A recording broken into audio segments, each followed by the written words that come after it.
Hello, everyone. Tiana Vanderhei here, host of the Refined Redhead podcast. Thanks for listening to the following broadcast on Public House Media. This is Rachel Mullins, host of #NoFilterFriday here on Public House Media. Thanks for listening to the following broadcast on Public House Media. Once you're done with this episode, I hope you'll come check out my new show, #NoFilterFriday, where we talk about all of the sexual misconduct allegations swirling around Hollywood. A new show drops every Friday at 8:30 Pacific Standard Time. Don't forget to subscribe on iTunes so you'll never miss an episode of #NoFilterFriday. Thanks again for checking out the following broadcast on Public House Media.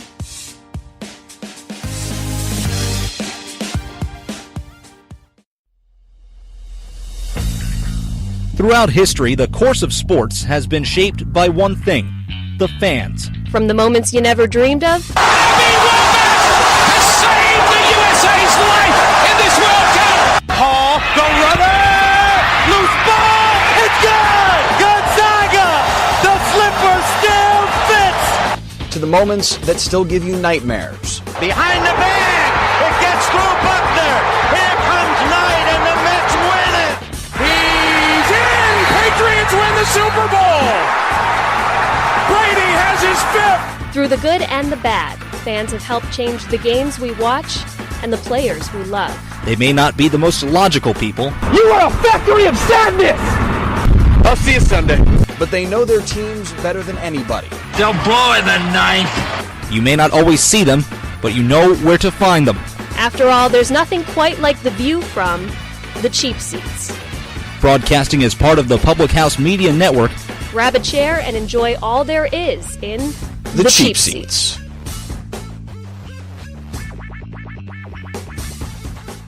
Welcome into the Cheap Seats, ladies and gentlemen, on this Monday, June 18th, 2018. Christian Imel here with you alongside, as always, John Lauder on the Public House Media Network. You can subscribe, rate, review on Apple Podcasts, Google Play, iHeartRadio, TuneIn Radio, Spreaker.com, and, of course, thephmedia.com. But you knew that because you've been listening for so long. This is episode 51, by the way, of the Cheap Seats. Which means somebody missed the boat on stopping us 50 episodes ago. So I don't know what they were. I don't know what they were doing, but they messed that up big time. Yeah, they did. They certainly did. As mentioned, Christian Imel, John Lauder here with you. A happy belated Father's Day to all of you. John, a father of two. Happy Father's Day, buddy. Thank you. And I am still a father of two today. Nothing has changed. Nothing's been added or subtracted, so we're still at two, and that's good. How was it? What's father? So it's weird for me, not a father yet, but to my knowledge, exactly. Yeah, I can't exactly ask my dad about what it's like to be a father, because he's going to say it's nice and awesome. But what's it like for you on Father's Day? It was nice. Got to spend plenty of time with the family. I mean, I'm lucky because my in-laws and my parents live 10 minutes away in the same town. So awesome. We got to see everybody, which was fun. So, it was a nice day. It was very sad because Germany decided to lay a huge egg. Yeah. So that was depressing for the family. But we'll get into that more later.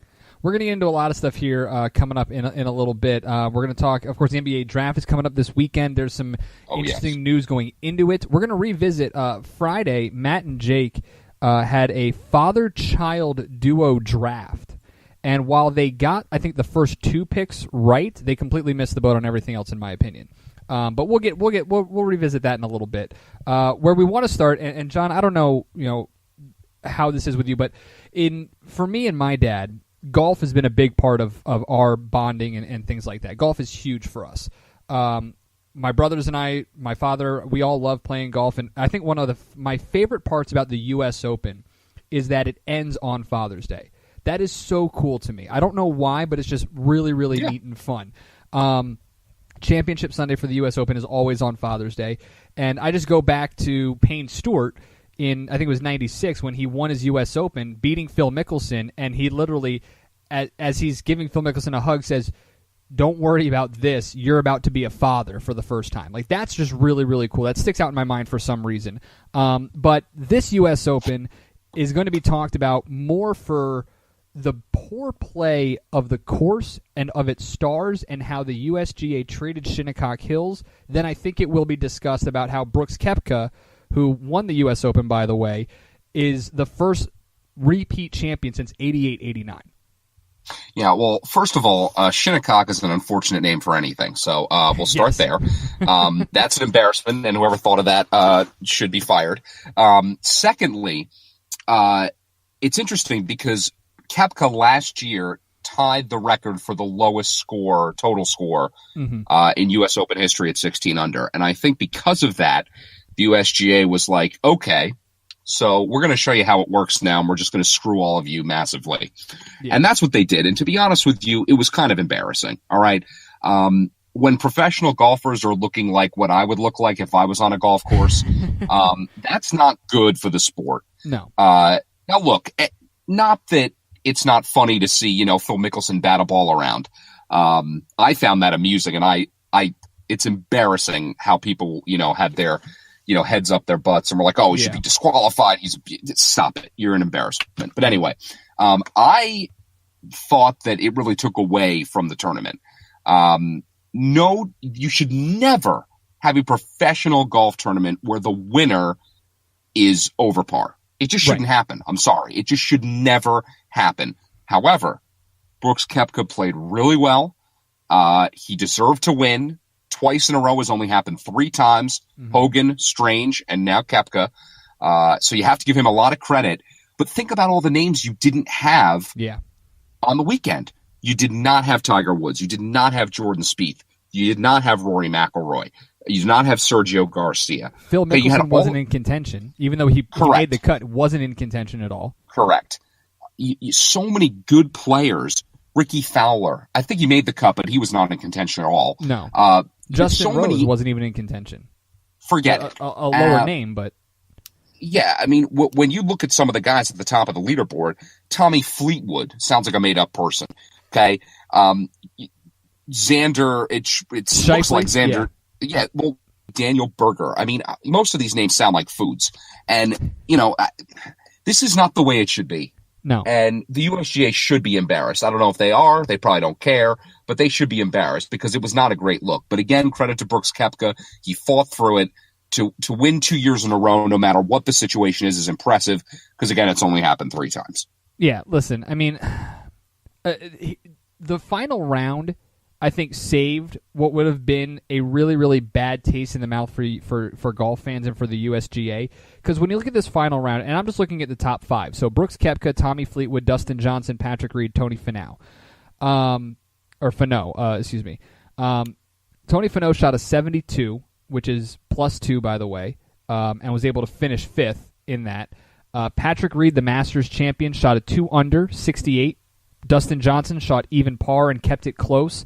Tommy Fleetwood went out early, shot a 63, tying for the lowest round. Yeah, tying for the lowest round ever in a U.S. Open. And then Brooks Koepka goes out and shoots 2 under par for the day to win it. It was a fun final day, which was good to see. You wanted to see something competitive. Because, listen, the way Dustin Johnson played on Thursday and Friday, you thought he was going to run away with this thing and win it by like 13 strokes. It looked like it. Yeah, it really, really did. So to see it come down to this was exciting in one sense, but Sunday saved what was a god-awful, terrible Saturday. Because, number one, we'll get into the Phil Mickelson thing here in a moment, but Dustin Johnson entered Saturday as the leader at -4 with a 4-stroke lead. He entered a 36-hole lead, 4 strokes. At the end of Saturday, the end of the 3rd round, Dustin Johnson, the leader entering the day, was +7 and still tied for the lead. That is not good. That is not... No, it's a huge problem. Golf is, by every stretch of the imagination, by every definition, golf is a spectator sport. As a spectator, that was atrocious to watch. It was disgusting. It was not fun. And you look at some of these scores on Saturday, Brooks Koepka shot 2 over. Tommy Fleetwood shot 8 over. The guy who finished second shot 8 over on Saturday. That's absurd. Patrick Reed shot 1 over. Tony Finau went out early and shot 66. He's the only guy in the top 10 to shoot below par on Saturday. Everybody else, 72, 74, 73, 75, 79 for Hideki Matsuyama, 84 for Ricky Fowler on Saturday, one of the best golfers, top 15 in the world. Like, it was embarrassing to watch some of these guys play on Saturday. Looked terrible. For sure. It was bad. What made it even worse was the way you had some of these people discussing and trying to defend the golf course, defend the USGA. That I don't understand, because you're right. I mean, the USGA saw what Brooks Koepka did last year. They know how difficult Shinnecock Hills is. They made it more difficult. And now listen, if you're not a golfer, link-style golf is meant to be massive greens, very big fairways, very long fairways, not real true rough in the sense on the side, just big. They call it fescue, essentially. It's reeds, essentially. Sitting on the fairway, or sitting on the fairway all the way up to it. Big open pothole bunkers like you see in Europe. And these greens are meant to be big, somewhat fast, and somewhat rolling. The greens at Shinnecock Hills are like if you flipped a bowl upside down. That's a green. Now, put Vaseline on that bowl and watch how fast things move. That's what it was at Shinnecock Hills. It was almost unplayable. And when you have something that Phil Mickelson did, to me, that's Phil Mickelson, one of the most tempered guys on the PGA Tour, getting fed up with what the USGA did to that golf course. Yeah, I mean, look, when you need to basically get out fire hoses to soak the greens the morning of the final round, you've got a problem, okay? The greens looked worse than the fairways. They did. They looked like terrible. They looked like barren deserts. It looked like they were in the middle of the Mojave Desert out there. And you can't have that at a major. You just can't have that. It's embarrassing. And listen, I get it. It's one of the oldest golf courses in the country. It's one of the 5 founding golf courses of the USGA. But it played terrible. It played terrible. 15 players broke par on Sunday. Just 15. And only terrible. 4 went lower than 2 under. Listen, I'm not saying that every single major needs to be won by a record low score. No. But they shouldn't be won by 1 over par, 2 over par. It's embarrassing. And this is what's worse. Executive Director Mike Davis of the USGA said a couple weeks ago there would be no reprise of the 2004 Shinnecock debacle, the last time it was held at the U.S. Open, in which they lost the course from the U.S. Open. And then this time, not enough water on the greens, bad winds, just 3 scores under par on Saturday, an average score north of 75. Like, it's terrible. John, this is what happened. This is you and me playing out there. That's what it was. You know, and it just, it was bad. It was bad. So, listen, Bob Herrig, Andy North, you guys saying that, like, Phil Mickelson was embarrassing. Look, I get it. I wanted to be professional, too. But you know what? There's only so much someone can take. And he did that because he knew he took the 2-stroke penalty, intentionally hitting a moving ball on the green, because he knew it would take him at least 3-4 more strokes to get the ball close to the hole where that thing was going to roll because of how badly the USGA handled that course. I agree. For that. Yeah, I agree. I thought it was hilarious. It was funny. He was frustrated. You know, golf has to not always take itself so seriously. It's like, stop being elitist. If you want people to come to the game, and by come to the game, I mean not actually show up. I mean start playing. Right. You know, get off your high horse. Stop it. All right. It was an embarrassment out there. Apologize. Let's move on. They're not going to do that, but they should. So, John, now you and I had a discussion about our poll question for today, which you can go vote on, by the way, at Facebook.com, the Cheap Seats by Public House Media. The story, we were debating this poll question, bigger story from the U.S. Open, the stars missing the cut. 4 of the top 10 players in the world missed the cut, by the way. Jordan Spieth, Rory McIlroy, Tiger Woods obviously missed the cut even though he's not in the top 10. You had a couple of others miss it. I believe Jason Day is one of them who ended up missing the cut. Or Dustin Johnson was going to be the thing. So we should change it. Is the bigger story from the U.S. Open the stars missing the cut or the conditions of the golf course? Because, listen, unfortunately, Brooks Koepka is going to be an afterthought here. And Brooks Koepka played an amazing final round. Really did. And he's a young, rising star in golf. Same with Tony Finau. Same with Patrick Reed, guy who won the Masters this year. There's a lot of young players. Tommy Fleetwood even, very talented young golfer out of England. But they're going to be afterthoughts when you look at the fact that Spieth, McIlroy, Fowler all played terrible at this golf course, and then you look at the way the golf course played on the weekend. Yeah, to me, it's not even close. It's going to be the conditions more than 4 out of the top 10 missing the cut. Now, typically you don't have this many good players missing it, but right. This is not the first time really good players have missed the cut, okay? No. Tiger Woods has been missing cuts left and right. So for the last 10 years, yeah. Yeah, exactly. So the conditions for me, but again, you can vote on that on our Facebook page, The Cheap Seats by Public House Media. But for me, it's the conditions more than anything else. I think so too. I think eventually when we look back at the 2018 U.S. Open, we're not gonna remember. I mean, we'll know Brooks Koepka because it'll be listed there, but we're gonna remember it as this being probably the last U.S. Open that Shinnecock Hills had a chance to host, which is unfortunate because it is one of the oldest, most storied venues in golf. And now we've got to wait a whole year before it goes to one of the premier destinations in Pebble Beach next year for the U.S. Open, which will be a lot of fun. For sure. Let's take a break here. When we come back, we're going to get into the NBA draft.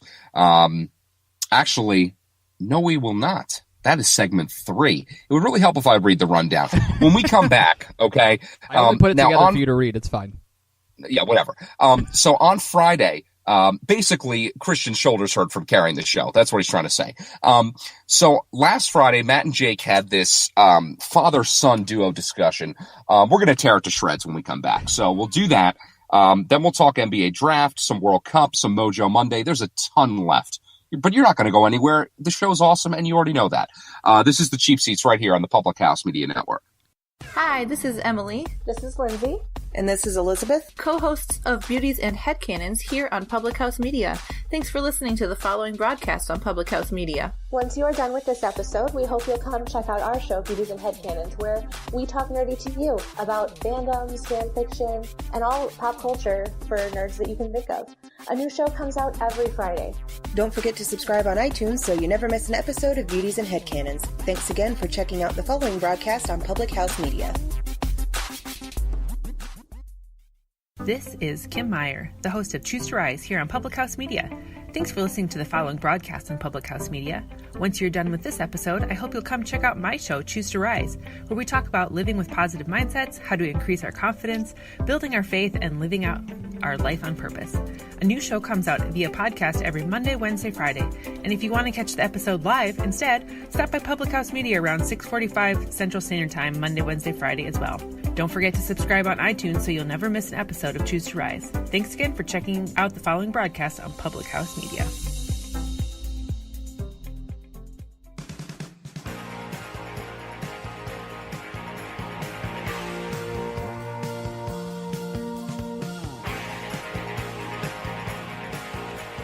Once again, up here in the cheap seats on Public House Media, Christian Heimel, John Lauder with you on this Monday, June 18th, day after Father's Day. Happy belated Father's Day to all you dads out there, all you single moms out there as well. Happy Father's Day to you guys and all the awesome stuff that you guys do. On Friday, John, Matt and Jake had this father-child duo draft. Yes, they did. Yeah, they did. And they took... Each one, they drafted 5 father-child duos. I don't have the full list that they had here, but here's basically the highlights. Jake took Muhammad and Layla Ali, number 1 overall. You had, let's see, who else was taken on these teams? You had Ken, you had the Griffeys, junior and senior, obviously.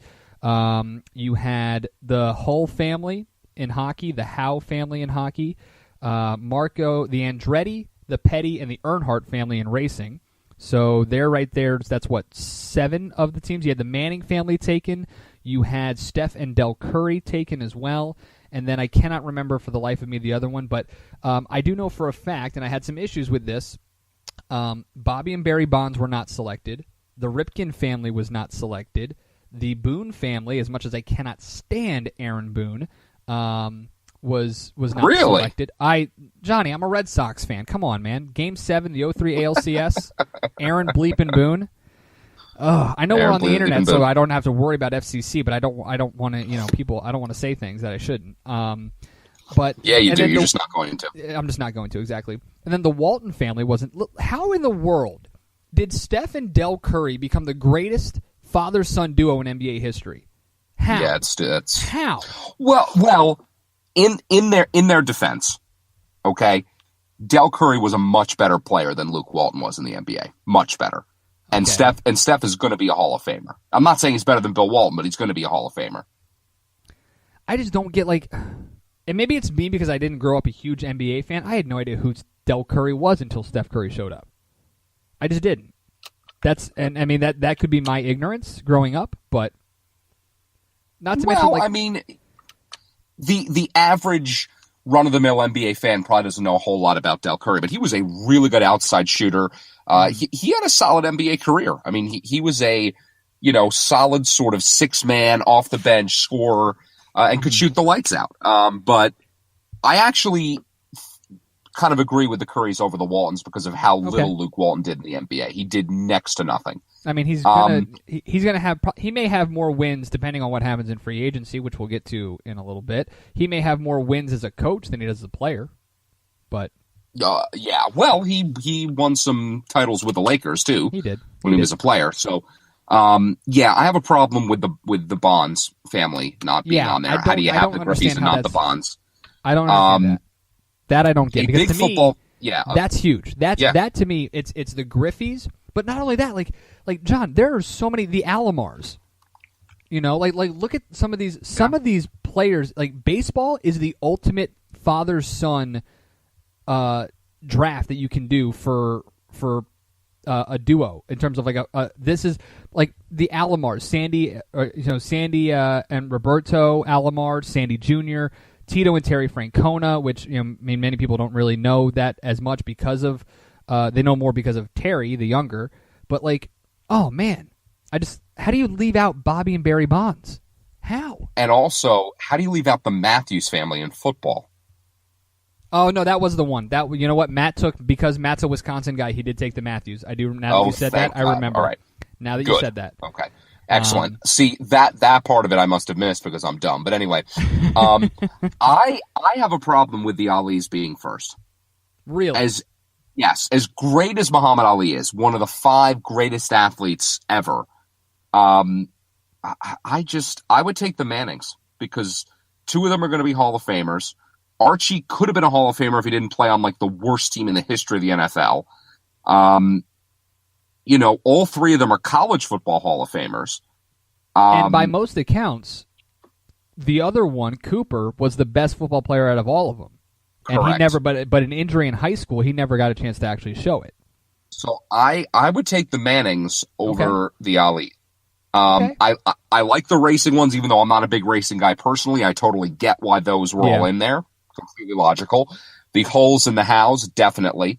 But yeah, basketball, there's not a ton of really good ones. There really aren't. I mean, and maybe it's just the name recognition of Luke and Bill Walton, because they're still, both of them are still very much in our face. Yeah. The Bryants. I mean, Joe Jellybean Bryant was a really good player, especially overseas. LeBron James and eventually his son will probably be a really good player. In fact, he wants to be still playing in the NBA when his son plays. We'll see how that goes. Yeah, so in about 7 years we can redo this draft and take LeBron and Bron Jr. Number one. Right, exactly. I mean, Michael Jordan's sons ended up not being that good. That was a bummer. Austin and you know what? Austin and Doc Rivers were a discussion point, That's true. That's fair as well. I can't remember if they drafted him on Friday, but I know that they actually discussed those two. That's fair. But yeah, to me, the Mannings are number one. Is that the first? Is that the first family of sports or the first family of football? I think it may be the first family of sports. Okay, all right. I don't think I can disagree with you there. That's the thing. Like because I mean, when you think about it, I mean, Peyton Manning's going to be a Hall of Famer. Eli Manning, whether you like it or not, will be a Hall of Famer. He has the numbers to do it more than anything else, whether they can be inflated or not. Archie, again, like you said, if he hadn't played on the Saints for the worst period of their franchise's history, he'd be a Hall of Famer. As you said, all college football Hall of Famers. Here's my thing with the Alis, though, and look, I get it. Women's professional boxing hasn't really sustained the popularity that they hoped it would when Layla first joined up, and it's now been completely dwarfed by women's mixed martial arts. More than anything else. But 80-5 overall record combined between the two of them. Layla was in boxing. I'm not taking anything away from her. The 80-5, all 5 of those losses were Muhammad. Layla was undefeated, 24-0 in her professional career, 21 knockouts. Between them, you've got something like 7 championships, 7 belts at some point in their careers, and then when it actually happens in another couple weeks here, Layla Ali will become the first father-child duo ever inducted into the Nevada Boxing Hall of Fame. Because Ali's going in, Layla's going in this year. Muhammad went in 2015. Which, by the way, how did it take till 2015 for Muhammad Ali to get into the Boxing Hall of Fame? How was that a thing? Unless they didn't have him before 2015. Look, we could spend a whole show. I'm tired of Hall of Fames just in general. They're the worst. I agree. They're really terrible, just all of them. I'm getting sick and tired of Hall of Fames. They're really starting to bother me. So yeah. We'll put away the Hall of Fame stuff for now, and we'll bring it up later when we have more important actual discussions to discuss. Because this is about Father's Day. This is about celebrating great dads and their kids who have done tremendous things in the sports world as well. I'm going to throw this out there just for fun. I'm going to put this out there. What about the I'm going to throw it into the sports casting and sports writing world. Jeremy and Dick Schaap. The Bucks. The Bucks, Joe Bucks, Marvin Kenny Albert. That's stop. You're there. Right there? That's it right there? That's it. number one draft pick right there? Yeah, well, look, Kenny Albert may be the best announcer we have. He does all four major sports. He does. All of them. He does. He may be the most underappreciated, too. Definitely. And, I mean, Marv is a legend. So, I mean, right there to me. Okay. For broadcasting, I mean, I'm not taking anything away from the Shaps and stuff, but right. Yeah, that would be an interesting discussion as well. I mean, definitely. It's one of those things, and I know, listen, it doesn't all come back just to sports when it comes to father, son, father-daughter things. We understand there are dads out there who aren't a part of sports and still do tremendously great things, so we appreciate all of that and everything you guys do, but this is just, let us know. Head to our Facebook page, Cheap Seats by Public House Media. Are we missing anybody here? Is there someone, is there a father-child, father-daughter duo that we've missed completely on this one? I mean, when you look at it, the Williams sisters give so much credit to their father. Even though he wasn't a tennis player. Same with Tiger and his dad. His dad never really played golf at a high level, but what he did for that. However, I believe a lot of Tiger Woods' issues were because of his father as well. I agree with that too. I mean, listen. How many? Look at. Oh my goodness, what was his name? The quarterback. Oh my goodness, I can't remember his name for the life of me. But his dad was Marinovich. Yes, Todd Marinovich. Todd Marinovich. Yep, 100% there. So, what are we looking at? So let's do this.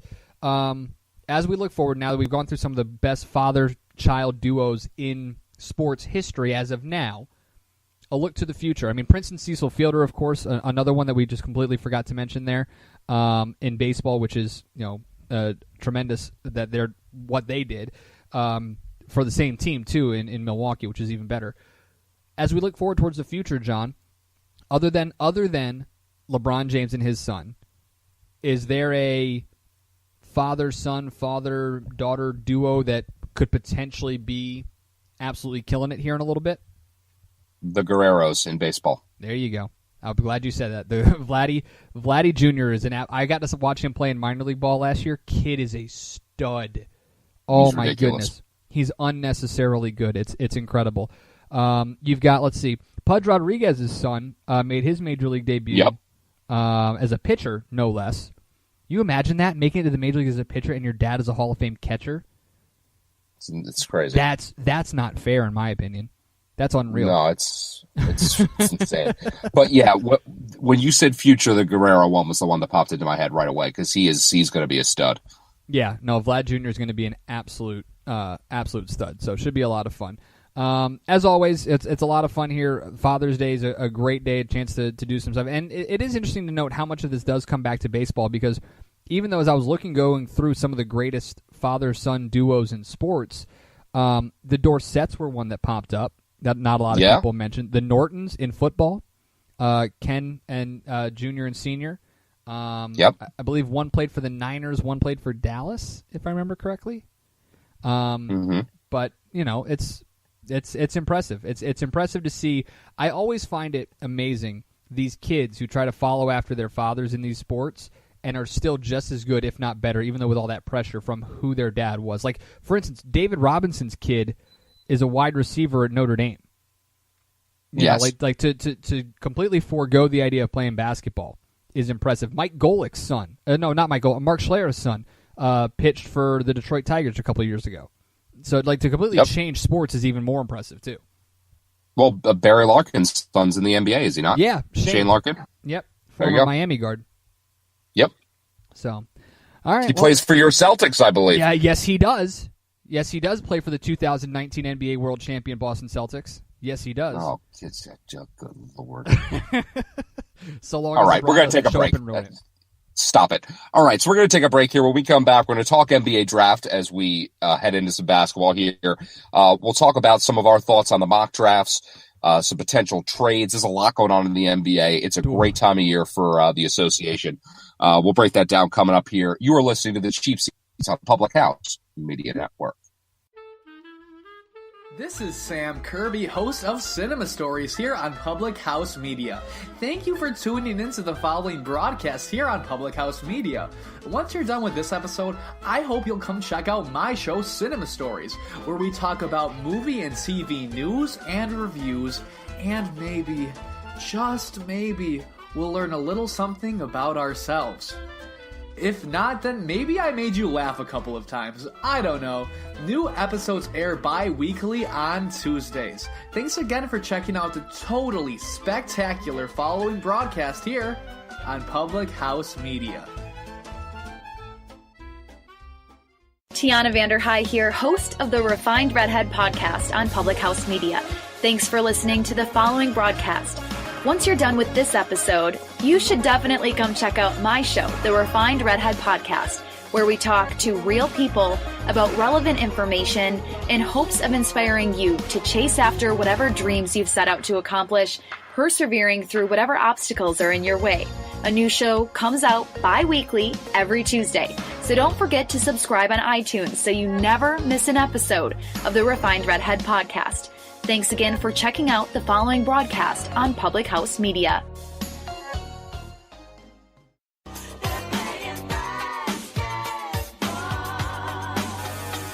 Now rapping basketball, number 1, Curtis Blow.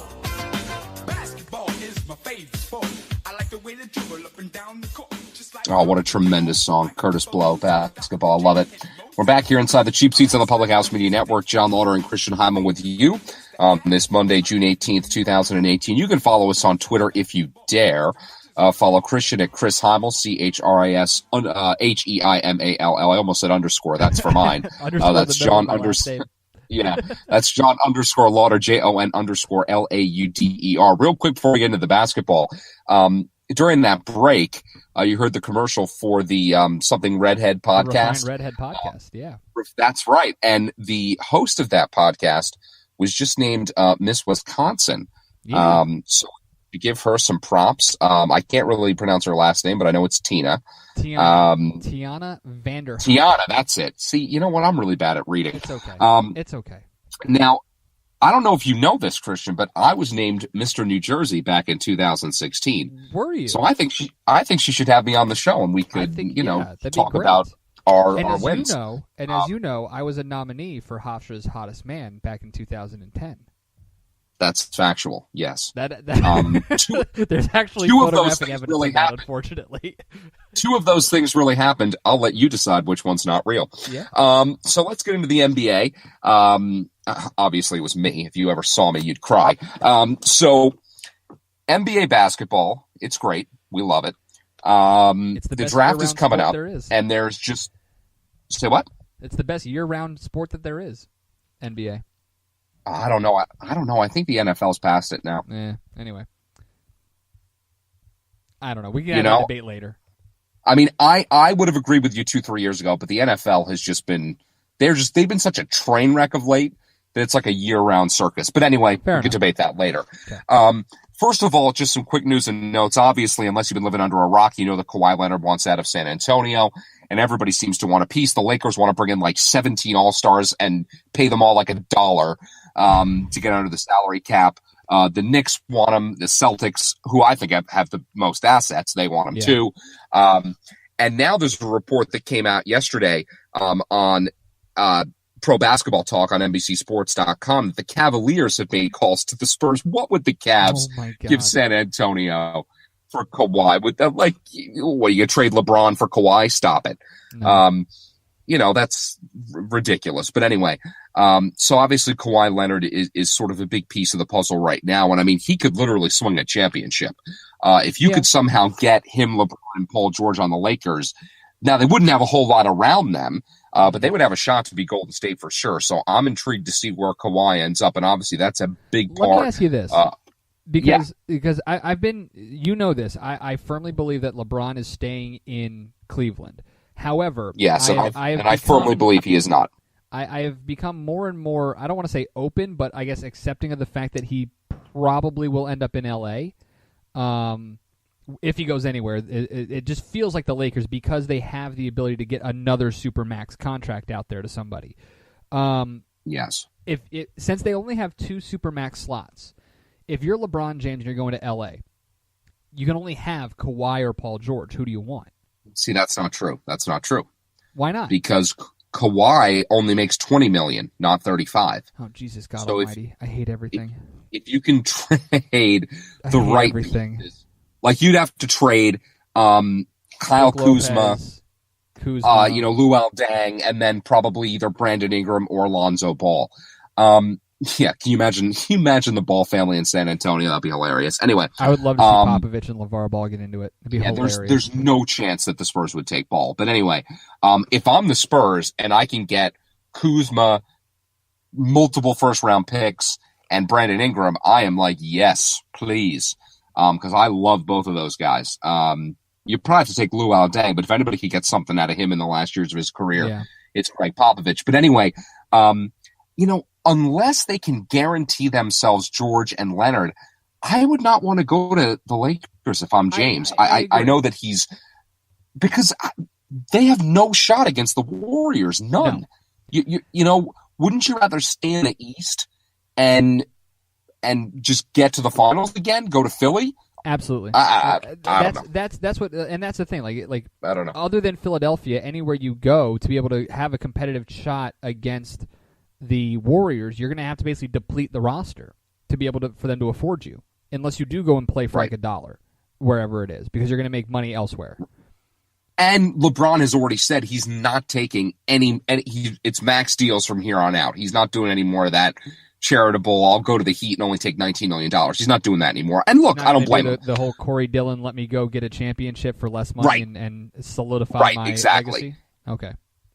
Right, and why would Paul George do that? Because somebody's going to offer him a max deal as well. Right. And look, for all we know, Paul George could stay in Oklahoma City. I doubt he will, but they're obviously going to offer him a lot of money too. Let's get into the draft now. Obviously, plenty of things swirling around that as well. By the way, I also would love to see if the Knicks would offer Porzingis in the 9th pick. Would that be interesting? I don't know. I mean, I know that Kawhi's had some injury issues, but I don't know. I mean, I don't know if Porzingis is ever going to be 100% healthy. If you could trade him in the 9th pick for Leonard and then you sign Kyrie Irving as a free agent next year, you got something. I don't know. Just a thought. It's the Knicks, so they probably screw it up. But anyway, so looking at, sort of mock drafts, it seems pretty consensus at this point that DeAndre Ayton is going to be the number 1 pick. He absolutely should be. I know there's some concerns about his defense, but he's a ridiculous stud.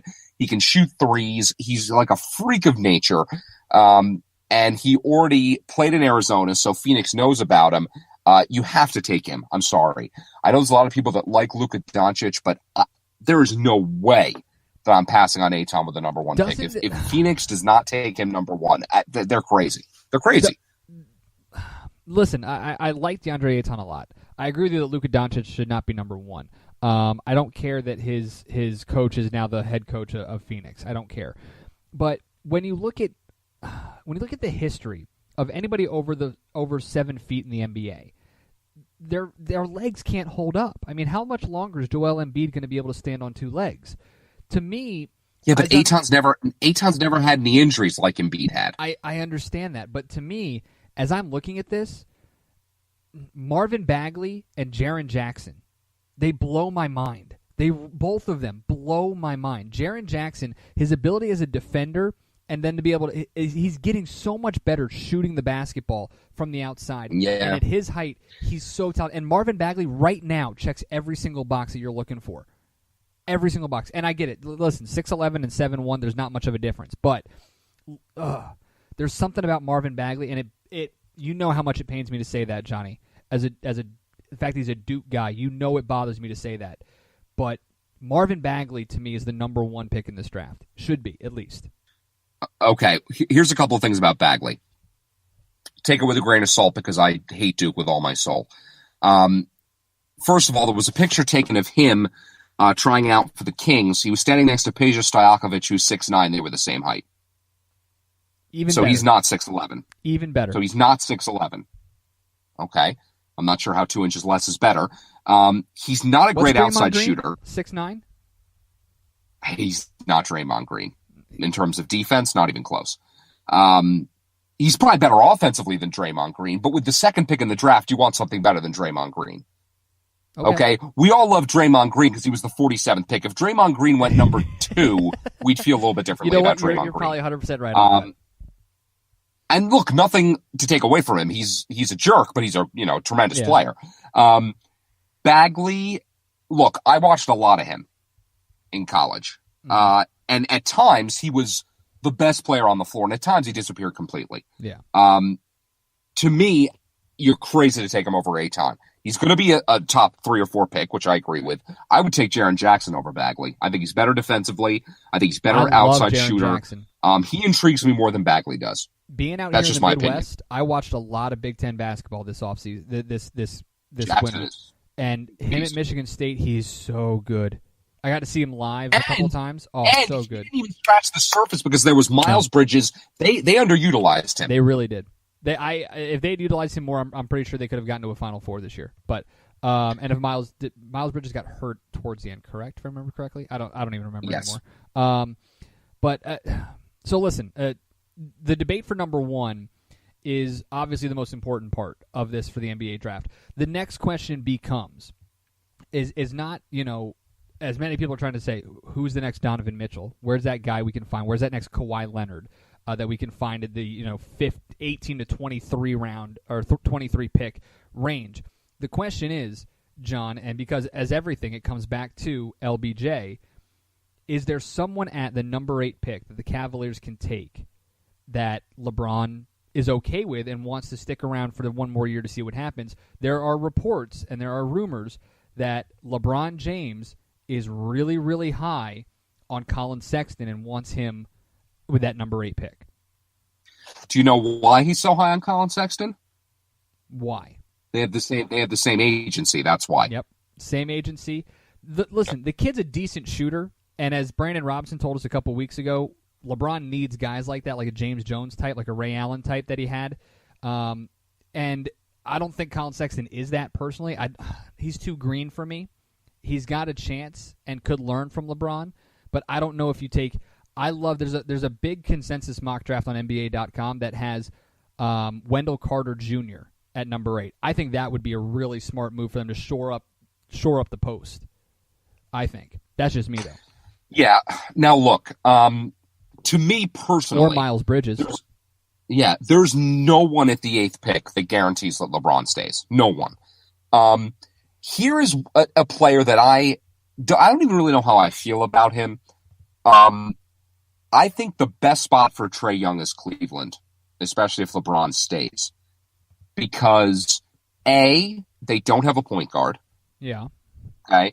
Young is the kind of player that needs a guy like LeBron to show him the NBA ropes. I don't love Trae Young as much as some other people do. At Oklahoma, he was given a complete green light. Lon Kruger let him do whatever the hell he wanted all the time. And look, he led the nation in scoring and assists. Hasn't been done in like 25 years. Yeah. He had a tremendous freshman season. We all know that.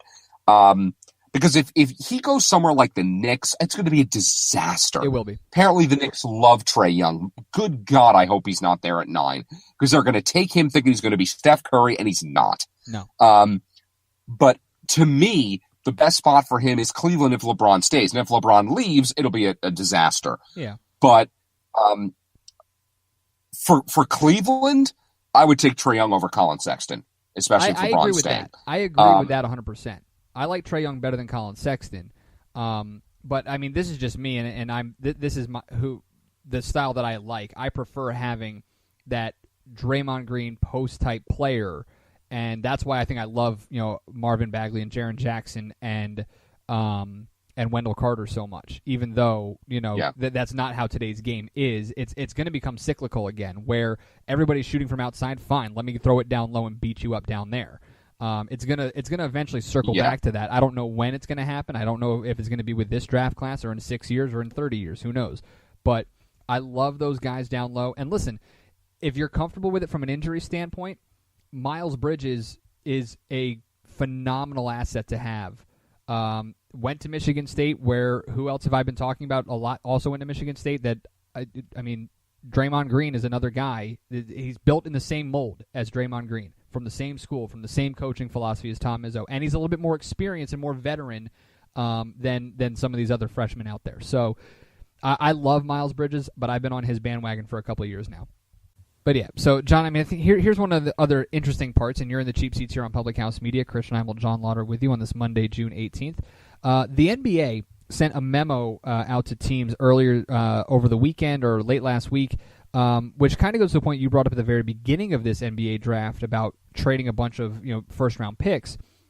The NBA sent out a memo reminding teams that in 2021, they do have the option to basically get rid of the one and done. Even though the memo didn't say one and done, they did say that the eligibility for draft rules could change in a couple of years, which may have an effect on any possible trades we may see here prior to Thursday night's draft.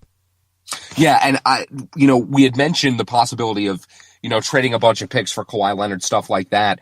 And this could have a huge impact because obviously if, you allow, high schoolers to come back in, that's going to have a huge impact. And maybe you don't want to trade those picks. Maybe you don't want to make those decisions now that could affect you down the road. So it's kind of hard for teams to know, though, if it's possibly 3 years away. But this is definitely something that's going to have a big impact on the NBA and on the draft. I mean, I've said many times I don't really agree with the one and done rule. I feel like if these players want to come out of high school and go to the NBA, they should be able to.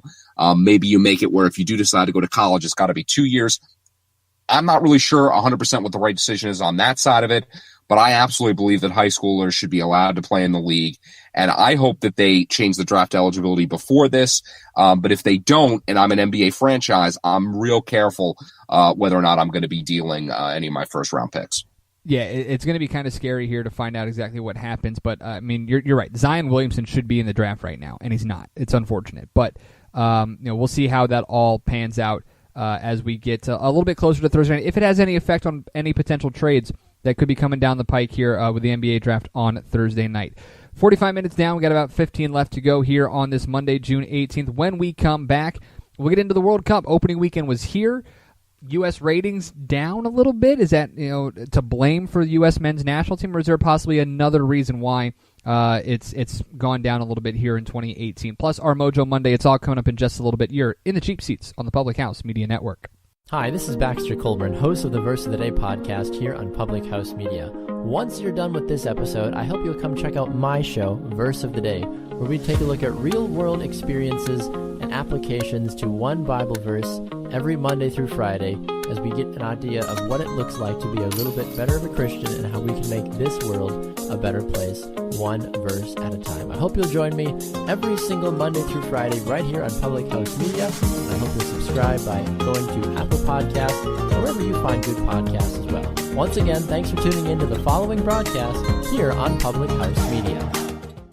This is Daniel Poppy, host of How to Write Good here on Public House Media. I just want to thank you for listening to the following broadcast brought to you by Public House Media. Once you're done with this episode, I hope that you'll come check out my show, How to Write Good, the writing show that is not about writing. A new show of How to Write Good comes out every Wednesday, so don't forget to subscribe on iTunes so you never miss an episode of How to Write Good. Again, thanks for checking out the following broadcast on Public House Media. When you fold it up, oh, oh, and if you fold it up, tamina, mina, sangalewa, cause this is Africa. Tamina, mina, waka, waka, tamina, Africa. And we are back inside the Public House Media Network, the Cheap Seats, on Monday, June 18th, 2018. John Lauder, Christian Hammond with you. One more segment to go before we get on out of here on this Monday. We got to talk some World Cup. It's been a really interesting start to the tournament. I mean, obviously no U.S., which doesn't affect me as much as everybody else. My dad's from England. My mom's family's from Germany, so I always have teams to root for. Agreed. But interesting start. Russia with the 5-0 win. Clearly, Putin gave Saudi Arabia something because Russia's not nearly that good. Obviously, day 2 on Friday was all about the Portugal-Spain match, which was incredible. Cristiano Ronaldo, though I hate him, is just so good. It's just insane. That last free kick. I mean, unbelievable. It's one of the greatest shots you'll ever see.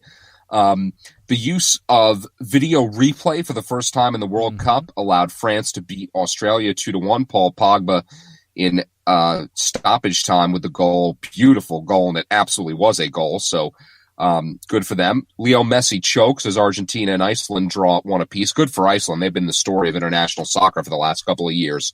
And then yesterday, my Germans, the defending champions, laid a huge egg against Mexico. Watched the entire game. They were complete garbage. Really, this game could have been 3-3 or 4-4 with the amount of good looks for both teams. But Mexico getting the goal in the first half, and they held on in the second half. They really just bunched it up on defense, continued counterattacking, and Germany just could not get a shot to go. It was infuriating to watch. So now Germany's, got to come out and, win 2 matches. Now, one positive for the Germans is that, when you look at their grouping, it's going to be easier from here rather than more difficult. Sweden is a team they should be able to beat on the 23rd, and then they finish things out against Korea, which is a team they should theoretically be able to beat on the 27th, but not a great start for the Germans. And then tomorrow, the English, who have been breaking hearts for 58 years now, 1966, 52 years now, get things started against Tunisia. And then also we'll see Belgium, who's sort of a trendy pick today as well. And I just did a today-tomorrow thing because apparently I'm losing my brain. It's today. Good Lord. So 11 o'clock Eastern time is Belgium and Panama, and then Tunisia and England at 2 o'clock today. But it's been a really interesting start to the tournament. And if you like soccer, you should be able to live with the fact that the U.S. is not in it. It's been very entertaining. It always is. And there's plenty of good stuff to watch. Yeah. And listen, I mean, the fact that in 8 years, this tournament is coming to North America, coming to U.S. soil, and a lot of these players that you're seeing very well could be playing in that tournament again in 8 years. It's going to be kind of fun, going to be kind of neat. The U.S. has some awesome friendlies set up in the fall with some of these teams that are competing. But, John, I mean, this has been a tremendous opening weekend. I mean, the as you mentioned, Portugal-Spain was insane to watch. I loved watching Mexico-Germany. I thought it was an incredibly entertaining game. Even watching, I'm not going to lie to you, even watching, I caught myself Sunday morning watching Serbia and Costa Rica, and that goal, that 1-0 goal, was insane off a free kick. It reminded me of Ronaldo's goal on Friday. It was gorgeous. But I think the best thing that could have happened to this tournament was Germany losing, and simply because it now creates that idea that there might be a brand new champion again, which could be a lot of fun to see. This is what's interesting, John. 3 of the 5 reigning champions since 2002 have failed to win their opening game at the World Cup. France lost to Senegal in 2002, 1-0. Spain thrashed by that was awesome. 2014 when they got blasted by the Netherlands 5-1. Italy was a 1-1 draw in 2010. Those are the only 3 teams that since 2002 have failed to win their opening game. However, the bad part is none of those 3 teams actually made it out of the group stage. So for Germany, this is kind of a big deal, obviously, especially when it's against Mexico. And look, I'm going to say this right now. I'm all in with Landon Donovan. I agree with him. Just because they're the biggest sporting rival, you got to be a little bit excited if you're the U.S. I'm not saying you have to root for Mexico. I'm not saying you have to root for Mexico, but don't be giving Landon all this hate. just because he's helping. Yeah, out. no, you're right. That's and the crazy thing is, Italy and the Netherlands are two of the best teams in the world. They're not even in the World Cup this year. Yeah, which is insane. But and how about this about Iceland? You mentioned Iceland, John. This stat blew my freaking mind. First off, by the way, I completely forgot that Brazil and Switzerland tied went to a draw. 1-1. Really good yesterday. Yes, but Iceland, Argentina has as many registered soccer players in their country as Iceland has people in their country. Yes. That's nuts. Great stat. That's insane. It is. So, I mean, I think, again, a great opening weekend. Unfortunately, though, it seems like in the U.S. ratings are down. However, I will say this. I do agree with it. I don't think it's because the U.S. is not participating. I think ratings are down because it's the same way the Olympics when they were in Sochi. The time change is too much. The time change is too difficult for people. And it doesn't help that in Father's Day you had some great games on Father's Day, but they're so far apart from a time change standpoint. Right. I agree. I mean, when you've got all these games at 8, 11, and 2 o'clock, people are working. I mean, it's not easy. But yeah, definitely not great for that. But if you love soccer, you should be watching this. No excuses. Before we wrap this up, let's get to our Mojo Monday. I will defer to you, Christian, as we get things started. Real quick, before you do that, though, make sure you go to the Facebook page, Cheap Seats by Public House Media. Answer our poll question, bigger story from the U.S. Open. All the stars missing the cut or the conditions. I think we both agree it's the conditions, but you give us the vote, and we'll see what you think. But anyway, what do you got here for Mojo Monday? This is probably one of the weirdest things that I could have found for a Mojo Monday. This probably belongs on Wednesday with their Wild Wednesday segment. John, I know you were all locked in on the Brewers-Phillies game on Sunday. I know you were just locked in completely to that, ignoring your kids on Father's Day, watching Milwaukee against Philadelphia instead. Top of the I live and die with every Brewers pitch. How dare you insult? Top of the 8th inning, right-hander Adrian Hauser comes on to pitch. Brewers trailing 8-5. Finishes his warm-up tosses, promptly throws up behind the mound. Manager Craig Counsell comes out, gives him a bottle of water. Grounds crew comes up to clean up the area, throws a few more warm-up tosses, fine.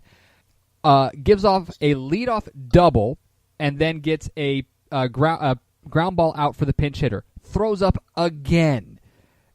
Manager goes back out, gives up a double, and then gets two outs to end the inning. So gives up a run after throwing out twice, but he stayed in the game, able to finish the inning.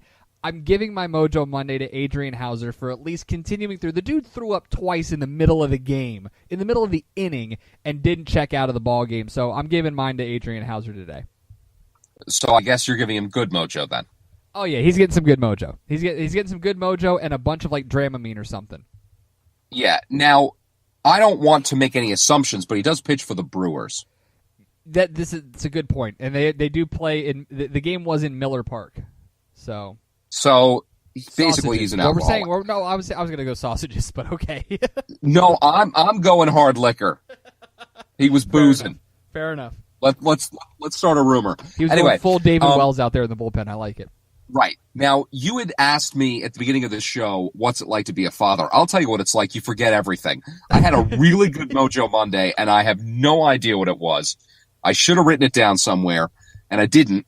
So I'm going to go with Brooks Koepka, total cop-out, because I really had a good one, and I forget who it was. But Koepka, despite all the, train wreck of the U.S. Open this past weekend, to win it twice in a row, it's only been done 3 times. Hasn't been done since 88 and 89.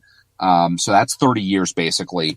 Tremendous performance. And Koepka, look, I mean, we're still waiting for that definite sort of next Tiger Woods type guy. Yeah. And look, we may never get somebody quite like Tiger. I don't know if we will. Right. But, for a hot minute, it was Rory. Then it was, Dustin Johnson. Then it was Jason Day, Jordan Spieth, Ricky Fowler, on and on and on. Maybe it'll be Brooks Koepka. Maybe it won't. But I'm giving him the good mojo for winning 2 straight U.S. Opens. Yeah, I agree with you. And listen, still waiting for that next Tiger Woods. Would love to see it be Brooks Koepka. Would love to see it be any of these guys. But as long as it's competitive, that's all that matters, and not what we saw on Saturday at Shinnecock. So yes. Big thanks to everybody involved in the show. As always, to you guys, the listeners. You can follow John and I on Twitter. Follow John at John_Lauder, JON_LAUDER. You can follow me at Chris Heimel, CHRISHEIMALL. Head to the Facebook page, vote on the poll question. Bigger story from U.S. Open this weekend. The stars missing the cut or the conditions of the golf course over the weekend. Cheap Seats by Public House Media. As always, subscribe, rate, review. Apple Podcasts, Google Play, iHeartRadio, Spreaker.com, TuneIn Radio, and, of course, thephmedia.com, where you can get some awesome Cheap Seats gear, support the show, have some fun with it all. For John Lauder, I'm Christian Heimel. Big thanks for joining us all the way up here in the Cheap Seats on the Public House Media Network.